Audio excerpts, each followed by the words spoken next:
resilience. My name is Melissa Savage, and I am the Director for the Center for Environmental Excellence at the American Association of State Highway Transportation Officials, or AASHTO. This is the fourth in a series of 5 resilience webinars, which will be presented throughout the month of December. The webinar series is hosted by AASHTO's Resilient and Sustainable Transportation Systems Technical Services Program. The Technical Services Program is a voluntary pooled fund program that provides technical assistance and other resources to state departments of transportation designed to highlight best practices related to resilience and sustainability.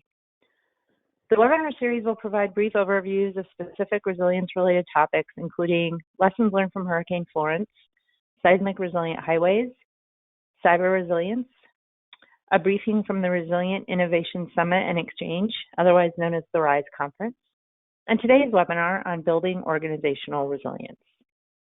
If you would like more information on this technical services program and all the resources it offers, please contact me at msavage@ashto.org. I have just a few housekeeping items about today's webinar to cover. First, Q&A will be available at the end of the presentation.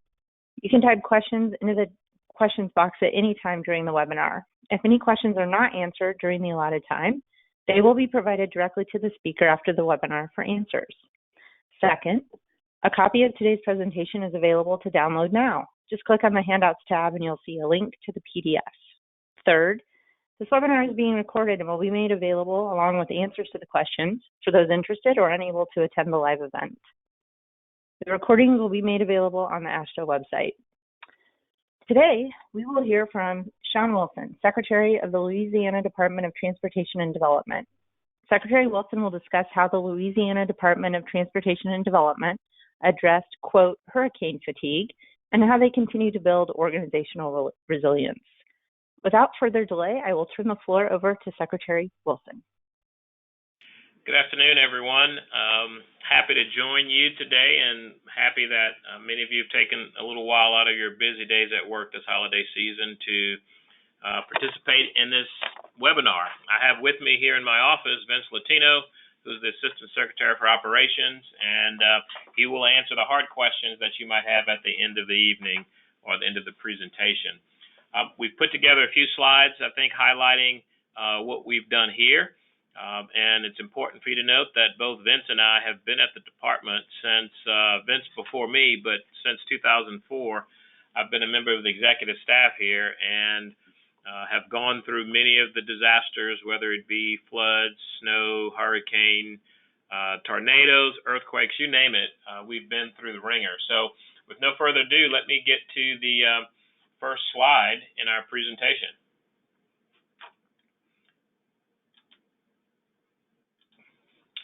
The topics we want to go over is really a history of our emergency operations, staffing, logistics, cost recovery, and then infrastructure, and some of the things that we would like to leave you as parting wisdom from our experience.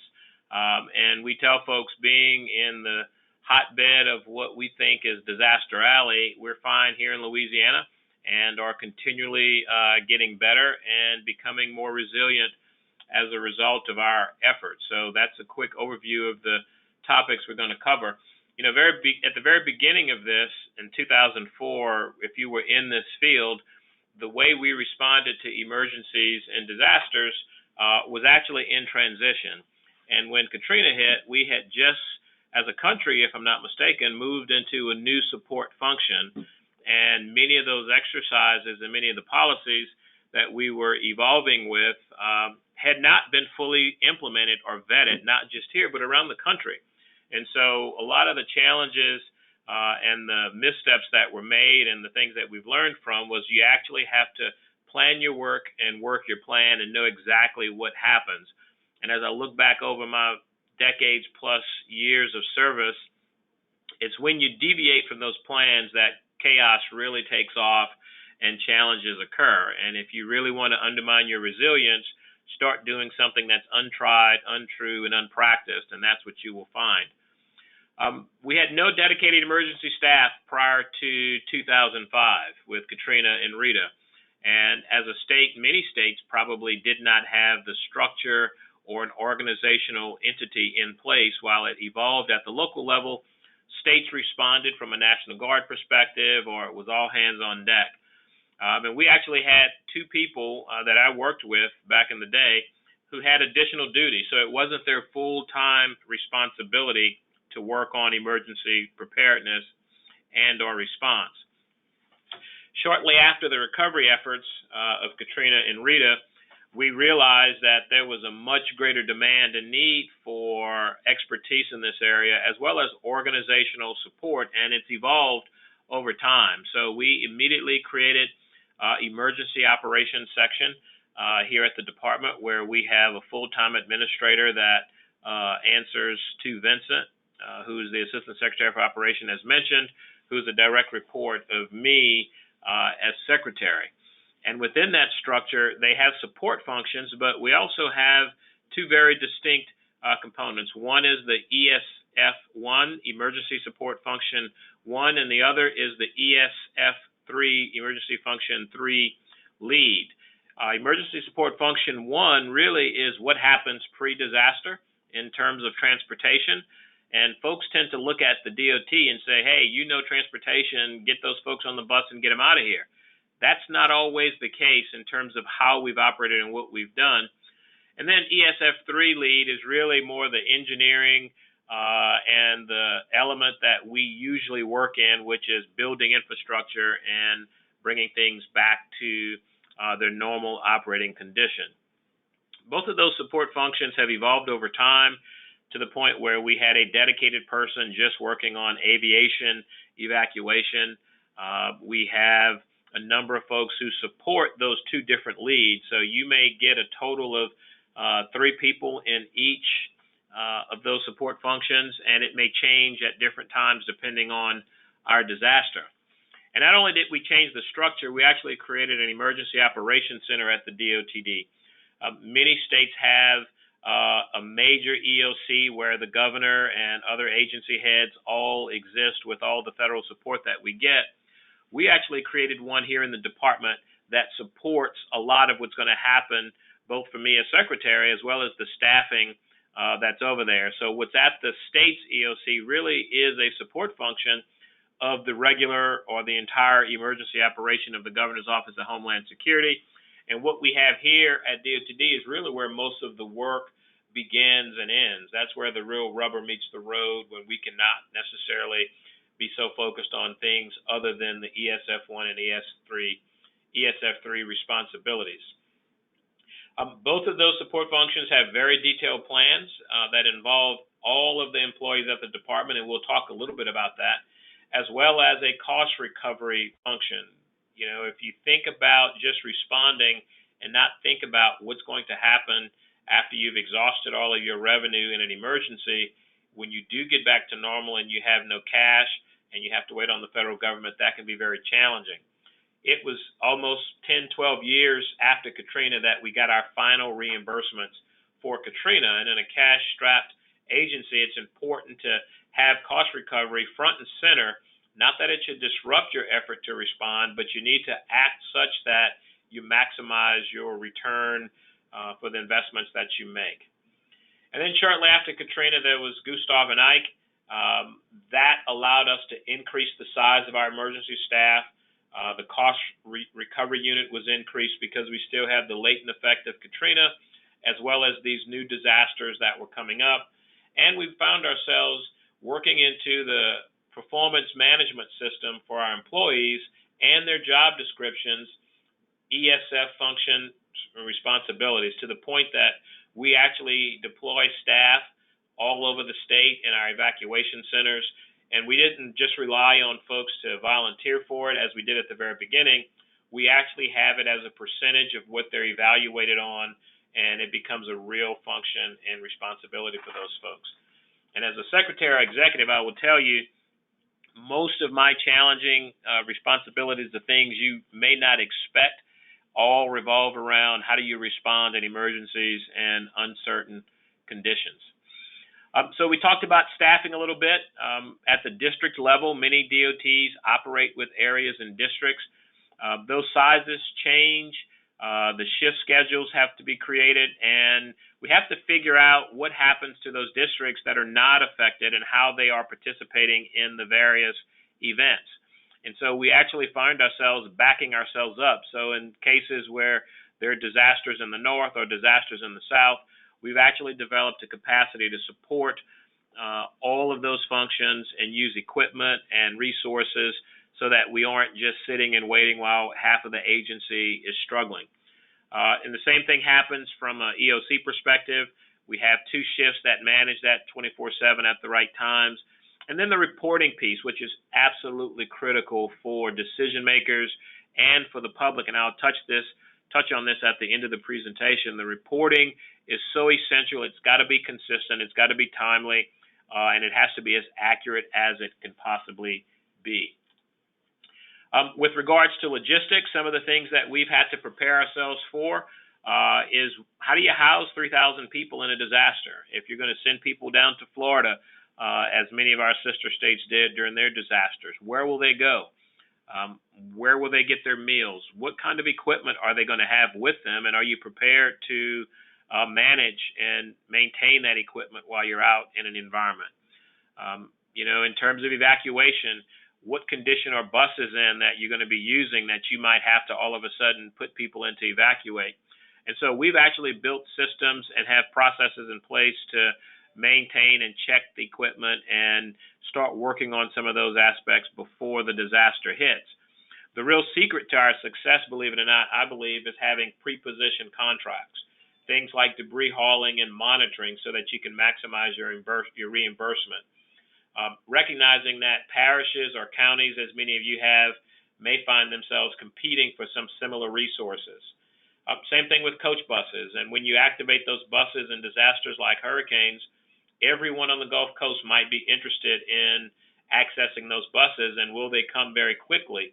And what happens if they don't come? And so we have the support through a pre-positioned contract that we know what we can get in terms of paratransits for those who might need assistance, as well as mass evacuation. And then there's this wonderful thing called Task Force Bus, which is a use of school buses here in the state until we get the coaches in place.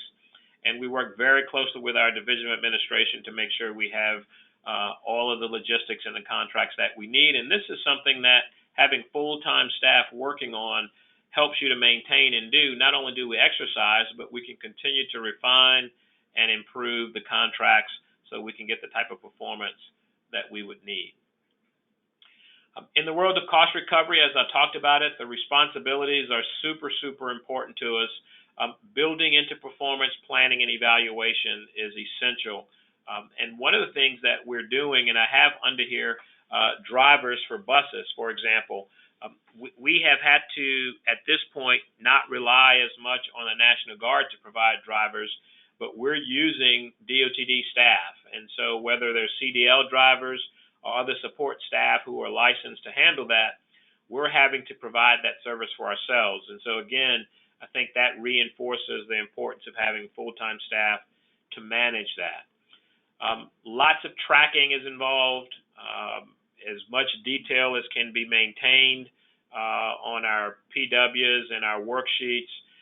It's super, super important to make sure you manage time for everyone in terms of calling center support staff or actual field staff, folks who are on the ground. And this is something that we struggle with here in Louisiana a little bit, but I think we're on the right path, is improving our communications and our computer systems and the technological tools to make that really easy. That's the part that people will sit and say, I don't have to do that. Let's just go get the job done. And that will come back and bite you in the end. And that's not where you want to find yourself in terms of being able to not get reimbursed for a lot of work and a lot of time and a lot of money that may have been spent. In terms of the infrastructure itself, we've engaged in a number of strategies that have allowed us to be very, very effective at managing really bad situations and recognizing that we can't prevent those bad situations from occurring. We can manage and mitigate those issues. The first is staging equipment, where we are staging everything from trucks to pumps to tiger dams to barricades and high water signs. Those are really easy things for us to do. And then being able to go back and get that stuff is very important as well. So retaining and staging that flood fighting equipment and maintaining it during the event. It's no good to have a generator with a pump with no fuel. So all of those are things that we actually use to make sure we're there. Another good example in areas like Louisiana where we've got lots of movable bridges that have electronic equipment, in many cases that are 60 years old in terms of their infrastructure, most of their equipment may be built on the lower side of the bridge that we've not been able to finance to move them up. And so we find ourselves, instead of having a bridge damaged, we open it up and put it in a locked position to prepare that. So you can imagine before hurricane winds start and rains start to coming in, just using those types of disasters, we try to prepare ourselves. And then this last one is super, super important, I think, in terms of being resilient, because it allows us to maximize our resources and prioritize essential routes. We've got 16,000 miles here in Louisiana. And if it's a flood fight or if it's an ice fight or if it's down debris, we no way are ever going to have enough resources to get it all at one time. And so we prepare local leaders and others to say, these bridges that we have, we know they're going to ice, and some of them we're going to just let it ice over, provided there's alternative routes. We keep and maintain the critical routes so that we know we can be very successful at keeping it open and not disrupting commerce. Since I've been secretary, I've closed every interstate in the state of Louisiana due to weather. And in freeze fights, for example, I've got lots of structure, and we just cannot afford the salt or the equipment or the manpower to keep up and manage it throughout a 3 or 4 day ice storm that might hit your community. And all of that's important in terms of those strategies, is building them into the infrastructure for the future. And so we're finding ourselves now, as we go through overlays and we see where over the last 5 or 10 years we know we're going to have flood fighting needs, we are going in and elevating roads through hazard mitigation or through our regular priority program, making sure that we're buying equipment and staging resources if it's salt or other chemicals that might be necessary. We have all of that at our disposal and are building it into the infrastructure of the future. In the world of mitigation, we're finding ourselves having to armor washed out shoulders and increase the size of washed out culverts as we go back and build it, because we know with development we're seeing more impermeable conditions and water's moving a lot faster, and it's quite destructive. Raising electrical equipment from movable bridges, actually working with utility companies, particularly those who are in communication, to make sure that their trunk centers and other main infrastructure are not in positions where they're going to go underwater. We had that happen in a few situations. Not our responsibility, but if we didn't work with AT&T to move their equipment and advance their permits, the backup stations that they needed because other stations flooded could not have been possible. So we try to mitigate all of those issues up front. And then design standards, bridge designs to prevent future damage. What you're seeing on the slide is the the twin span bridge over Lake Pontchartrain. And all of those vacant, if you look at the photo on the left, we had huge slabs of this bridge, big sections that were never ever found through all kinds of testing down in the lake. And so when we know that a hurricane will come and wash it out, the rules in the federal government's position was go back and rebuild what you have. Well, it made absolutely no sense to us to be able to do that. So not only did we fight very hard to get enough money to build a larger bridge, we've got more capacity, it's higher, and it's much stronger. And it actually came in under budget and ahead of schedule, and it's something that the department did internally, and we're very proud of our staff for doing that. That was a tremendous morale booster for our folks. And so when you have these opportunities, use it as a way to help encourage your employees and gain some credibility in the community by doing that. And this is one that we're very, very proud of. And then this last slide that I'm going to talk about before we open up to questions, I think one of the last two slides is stakeholder engagement and communications. There is no doubt that the most critical thing that we can do is communicate effectively such that we instill confidence in the public and other decision makers. And from a personal perspective, you have to instill confidence in the governor. During these disasters, the key to being resilient is surviving the disaster to be able to recover from it. And you cannot proceed with a little doubt. You have to be very firm in what you're doing and knowing that and communicating that. Understanding the needs of those stakeholders is super important. And I say this because all of this helps build the stage and sets the stage for future projects and policies that I'll talk about in a second. But each administrative entity, be it governors or mayors, depending on who you're working for, other elected officials, local businesses, local government leaders, city council members, all of them are stakeholders with unique needs and desires. And it's important to be aware of what those needs are. And then communicating our priorities, validating what we know their needs are in terms of real-time data, in terms of social media, meeting people where they are. Our 511 system will very easily hit 50,000 hits a day during these disasters, and that's one of the huge assets that we have is how quickly and how well we can communicate, because all of this is going to set the stage for those elected officials, those local governments and business leaders to help us be more resilient from a policy perspective. And that basically says you use these opportunities to seize sustainable policies as a matter of building the future. For example, we took advantage of the great floods of August of 16 and March of 16, a 500-year flood and a 1,000-year flood all within 1 year, to more than double our statewide flood control program, such that we are seen as leaders in that regard to help build other projects.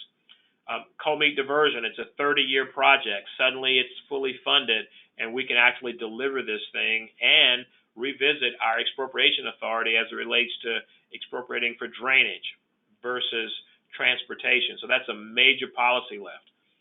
Another major policy piece that's an offshoot of us communicating and responding to those needs is Watershed Management Council.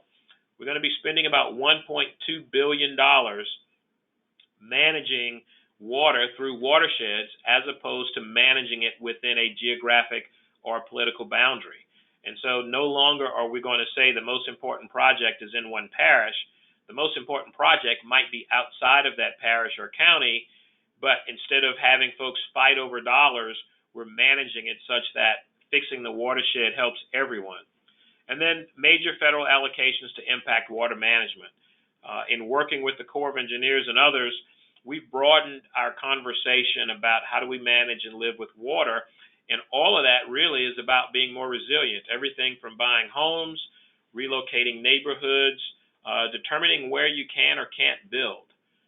Something as simple as building weep holes in a safety barrier on an interstate. Not that it has an engineering purpose, but it does instill confidence in the public. So we're having a much larger conversation about this, and it's not just within Louisiana. It's really an international market of understanding what the Dutch are doing and how we're managing those policies, and then we're going to apply it and just put it all to work.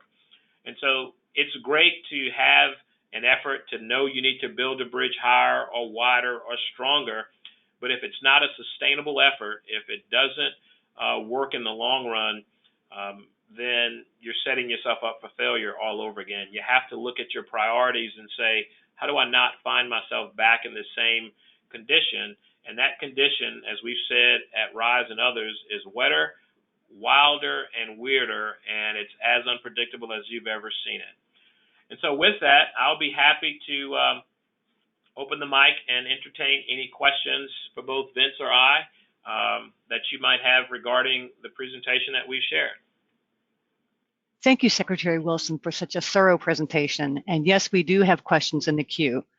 The first question, learning from Hurricane Katrina, Rita, and more recent events, what would you say are some of the biggest lasting changes made within the organization that have helped the Louisiana DOT be better prepared to meet future events and become a more resilient organization?